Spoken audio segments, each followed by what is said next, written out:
नहीं है। Centre board का क्या है कि अगर हम बच्चों के एक बार साथ में दिखेंगे और शाम को जाके वो वीडियो बनाते हैं कि कटो भी ये जाएगी, दो तरफा क्यों बना रहे हो यार? कि मुख्यमंत्री हमारे ईमानदार हैं। ये जो दोहरी मानसिकता का परिचय यहाँ पर दिया जा रहा है, एक तरफ तो ईमानदारी का जो वो बताया जा रहा है कि मुख्यमंत्री हमारे ईमानदार हैं, और एक तरफ है यहाँ पर ये भी कहा जाए कि प्रोटेस्ट हो रहा है। तो अगर इतने ईमानदार है तो फिर वो मान क्यों नहीं रहे कि मुख्यमंत्री हमारे ईमानदार हैं? एक तरफ तो सरकार को अच्छा बोल रहे हैं, दूसरी तरफ ये बोल रहे हैं कि सरकार की नीति खराब है। लेकिन ऐसी बातें स्टेज के माध्यम से नहीं कहनी चाहिए कि भाई सरकार ईमानदार है। सरकार ईमानदार होनी चाहिए, किसान बैठे, मजदूर बैठे, हमें आड़ा खड़े, सरकार ईमानदार होती है। ना तो सरकार से बुंदे हो और ना हम स्टूडेंट से बुंदे हो, ऐसा नहीं होता। एक पक्ष तो आपको पकड़ना पड़ेगा, जो बंदा दोनों तरफ होना चाहता ना वो कहीं का नहीं। खट्टर सरकार ने दोबारा चंडीगढ़ नहीं देखने देवा है भाई, या हमारी उड़ा कहना चाहूँ। यहाँ से बीजेपी के जो ईमानदार बता रहे हैं उनको जरूर देख लो, मुझे ऐसा लग रहा है। 15-15 हजार रुपये ले हुए यार, 2 महीने में सिलेबस करा हुए हैं, ये तो चंदे को नहीं नौकरी लाएगा जे। इन्हें लघु सचिवालय हिसार के सामने लगातार जो प्रदर्शन होते रहे हैं, आज ऐसे ही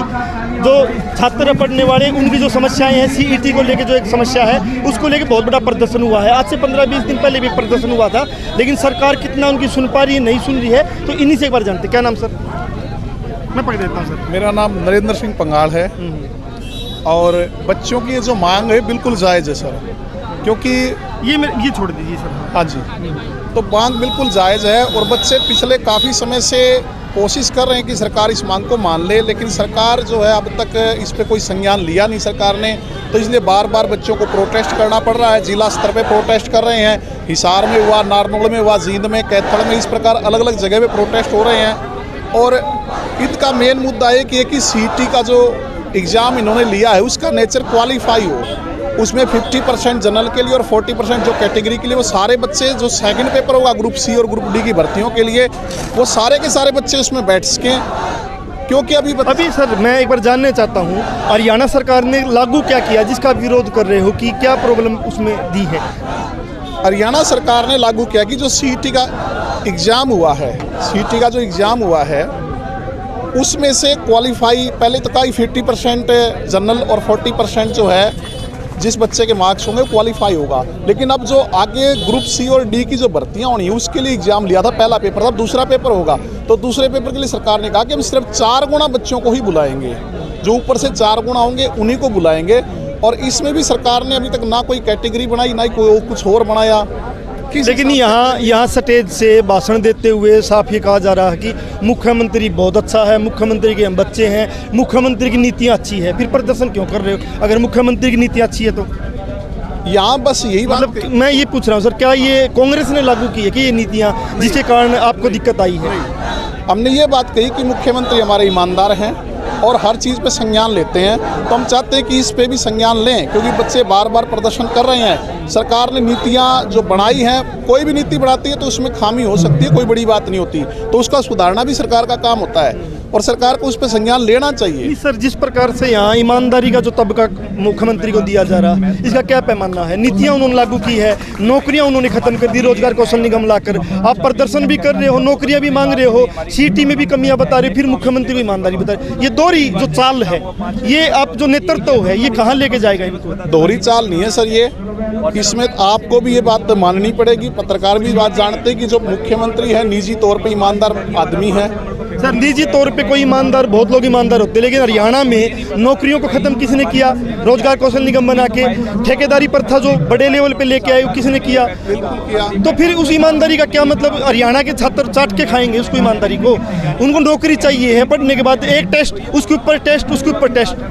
आप विरोध क्यों नहीं करते उस चीज का? ये विरोधी तो है, ये प्रदर्शन चल रहा है, विरोधी तो है। लेकिन आप प्रदर्शन में मुख्यमंत्री को सर्टिफिकेट दे रहे ईमानदारी का। आप सर प्रदर्शन में सर्टिफिकेट दे रहे ईमानदारी का, ठीक है? बात बताओ मेरी, अगर ये नीति गलत ना होती तो ये बच्चे विरोध ही नहीं करते। फिर आप बोलो ना नीति गलत है। आप मुख्यमंत्री को सर्टिफिकेट दे रहे हो कि बहुत ईमानदार है, बीजेपी पार्टी ईमानदार, आप तो ये सर्टिफिकेट दे रहे हो सर। एक बात बताइए, ईमानदार होती थी नीतियाँ क्यों आती? ईमानदार कोई भी हो, चाहे आप हो चाहे मुख्यमंत्री हो, क्या ईमानदार आदमी से गलतियां नहीं होती? नीति गलत नहीं हो सकती? हो सकती है ना सर। आप सुधारना किसका काम? नहीं, सुधारना काम आप ना गलती दिशा में लेके जा रहे हैं स्टूडेंट्स को। आप एक बीजेपी सरकार जिसने नीतियां लागू की, रोजगार को खत्म कर दिया, जिसने स्वास्थ्य को खत्म कर दिया, निजीकरण कर दिया, उसको आप ईमानदारी का तमका देकर। एक चीज और मैं आपको स्पष्ट कर दूं, हमारी जो लड़ाई है वो सरकार के खिलाफ नहीं है, नीतियों के खिलाफ है। सरकार सारी बढ़िया होती हैं अगर नीतियां सही हैं तो, और सारी गलत हैं अगर नीतियां गलत हैं। नीतियां लागू जिस सरकार ने की है उसके खिलाफ लड़ोगे या किसके खिलाफ लड़ोगे सर? सवाल ये है। सवाल तो ये है जो सरकार ने नीतियां लागू की है, हम सरकार को ये बार बार। मुझे तो ये लगा सर आपके लोगों के भाषण देख के कि आप यहाँ बीजेपी का कहीं ना कहीं प्रचार ही कर रहे हो कि मुख्यमंत्री ठीक है, सरकार ठीक है, और नीतियों में गलती हुई वो कहीं ना कहीं ठीक हो जाएगी, ऐसा लग रहा मुझे आपके यहाँ के। बात बताओ, ये जो फिलहाल जो बच्चों ने प्रोटेस्ट किया है ये सीटी के लिए है। सीटी क्वालिफाई नेचर होना चाहिए, उसके सीटी का टेस्ट ही क्यों लिया गया सर? क्वालिफिकेशन जिसने +2 की, +2 के ऊपर जो नौकरी है नौकरी दे दो। टेस्ट ही क्यों लिया गया? सीटी ये मांग क्यों नहीं की आप लोगों ने? अब सीटी ले लिया, लोगों को घुमा दिया, अब दिक्कत आ गई तो अब एक प्रोटेस्ट, फिर कह देंगे ये तो उसमें प्रोटेस्ट। देखो एग्जाम तो लेना जरूरी होता है सर, कोई भी नौकरी के लिए एग्जाम। नौकरी के लिए एग्जाम होगा ना सर, नौकरी का फॉर्म भरने के लिए एग्जाम का क्या मतलब एक हुआ? चीज बताओ, आप टीचर भर्ती होते हैं तो उनके लिए भी पहले एक टेट होता है। टेट का विरोध हुआ ना उस टाइम भी, वो सरकार ने जिसने लागू किया उस सरकार को लोगों ने बाहर फेंक दिया ना, फेंक दिया होगा। ईमानदार तो उस सरकार में भी बहुत होंगे, लेकिन मैं ये कह रहा हूँ सर जो प्रोटेस्ट है उस प्रोटेस्ट में आप ये मुद्दे क्यों नहीं उठा रहे कि इस सरकार ने रोजगार कौशल निगम लाकर पूरे नौकरियों को खत्म कर दिया, तो सीटी का ले लो चाहे पीटी का ले लो, नौकरियां कहाँ देंगे बताओ? नौकरियां कहाँ हैं? उसके लिए भी तो अलग अलग प्रदर्शन हुए हैं पहले भी सर, और आगे भी होंगे। लेकिन प्रदर्शन में सर मुख्यमंत्री को ईमानदारी का तमगा नहीं दिया गया सर। क्या नाम सर आपका?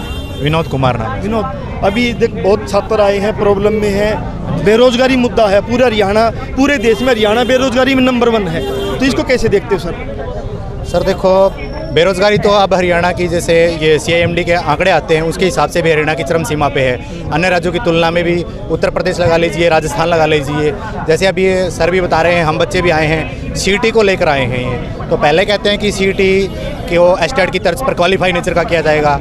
आप कह रहे हैं कि जैसे पटवारी की 1000 पोस्ट आएगी तो 1000 को 4 गुना के भी यहाँ पे 4000 बच्चों को बुलाएंगे। बाकी मतलब नए नए नियम थोक के आपको नौकरी देनी नहीं है, बात ये है। आप ऐसा ही कुछ सरकार के द्वारा किया जा रहा है कि बच्चों को कैसे न कैसे मतलब मिसगाइड किया जाए।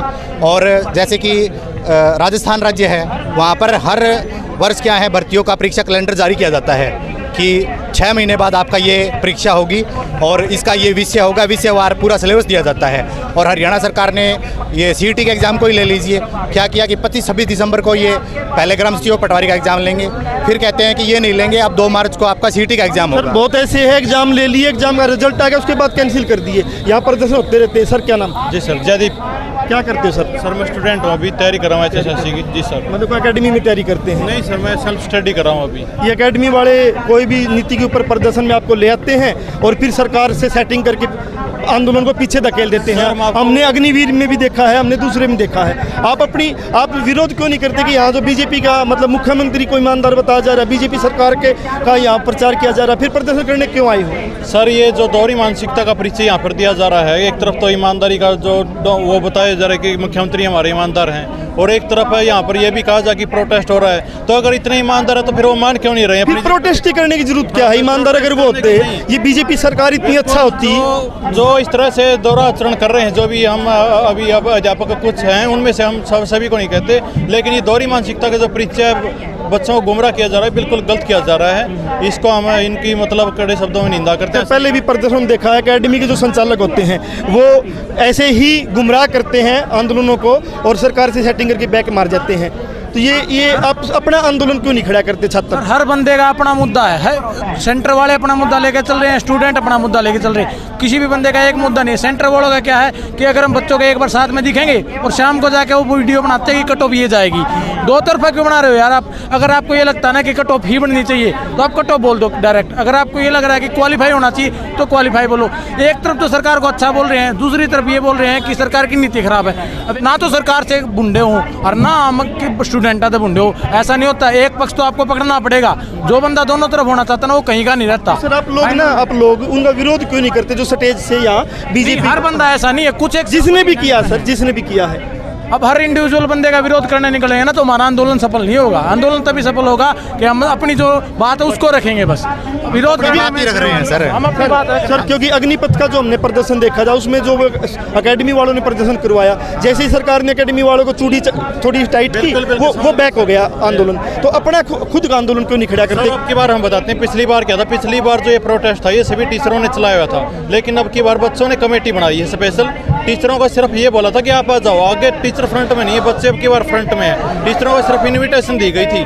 अब की बार है कि बच्चे फ्रंट में लीड कर रहे हैं और बच्चों ने ये बनाया कि टीचरों को बैक में रखेंगे, आगे अब की बार हम खुद लड़ेंगे आगे। सर कि एग्जाम क्वालिफाई हो, सेकंड पेपर में उनको बैठने का मौका दिया जाए, क्योंकि बच्चे देखो 2020-21 2 साल से कोई परीक्षा आयोजित नहीं की गई कोरोना के कारण, तो बच्चों की एज भी ओवर हो रही है और इस हिसाब से बच्चे ओवर एज होते जा रहे हैं। तो वे चाह रहे हैं कि स्टेट की तरफ पर इसको क्वालिफाई नेचर का किया जाए, या फिर अन्य राज्यों की तरह उत्तर प्रदेश और राजस्थान में 15 से 20 गुना बुलाए जा रहे हैं, तो अन्य राज्यों की तरह पे कर रही है सरकार। और जैसे अब राष्ट्रीय पात्रता एजेंसी NTA बोलते हैं इसको, नेशनल टेस्टिंग एजेंसी, उसको ठेका दिया हुआ था। उनसे ये बोला था सरकार ने कि इस पेपर को लीक न होने दिया जाए, न कि विषय को। आपको इन लगता है ये ठेका की सरकार बन के रह गई है, नौकरियां ठेके पे कर ये तो आंदोलन ही सरकार बनकर रहेगी, ठेका की नहीं कहते। तो महिला रोड पे कहते, किसान रोड पे कहते, बेरोजगार रोड पे, इन्हें सरकार ने जना रोड पे लेके खड़ा कर दिया है। यह सरकार किसी की भी नहीं हुई। जो खुद का कहे अनुसार 40% में तो SC पिछड़ा वर्ग ने क्वालिफाई कराएंगे और 50% में जनरल वर्ग ने क्वालिफाई कराएंगे। खुद का कहा था मुकर गया सरकार, खट्टर सरकार तो मेरी एक के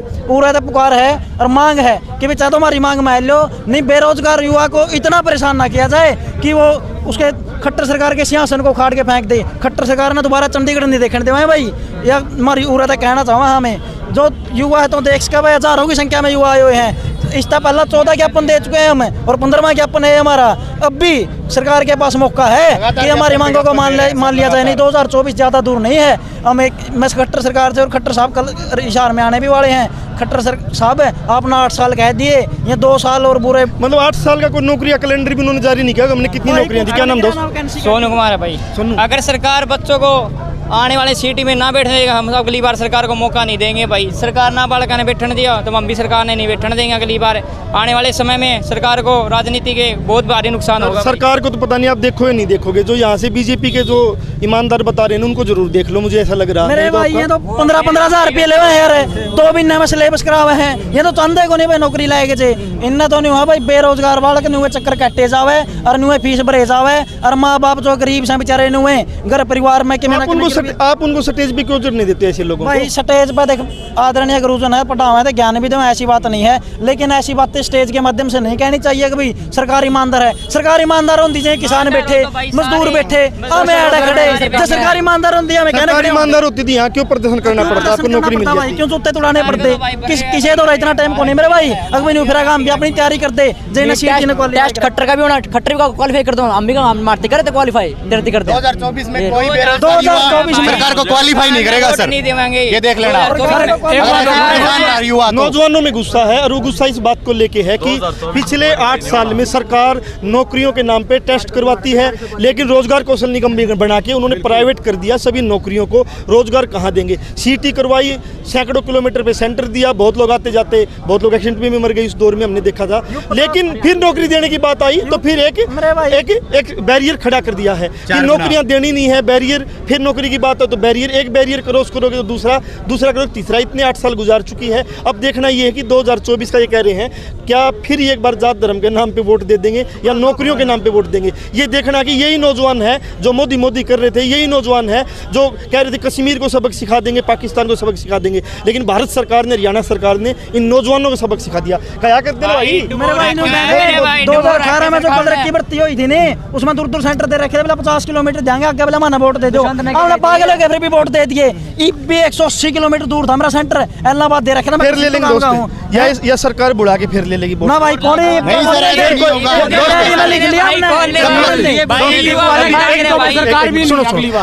अभी दोस्त आदमपुर में उपचुनाव हुआ, आदमपुर उपचुनाव में फिर मेरे नाम पे वोट जीत के भी आ रही है, जीत के 3-4 मैं कह रहा हूँ दोस्त, फिर तुम बुढ़ा में, मैं कह रहा हूँ फिर बुढ़ा में जाओगे। मेरे भाई की लीड लेकर के बड़ा 15 की रहेगी भाई, आना टाइम भी खत्म हो जाएगी मेरे भाई। मैं दोस्त ये कह रहा हूँ फिर बुढ़ा में ना जियो जात धर्म का नाम पे, क्योंकि पहले भी मोदी करके हर मोदी, घर मोदी, घर बेरोजगार कर दिए।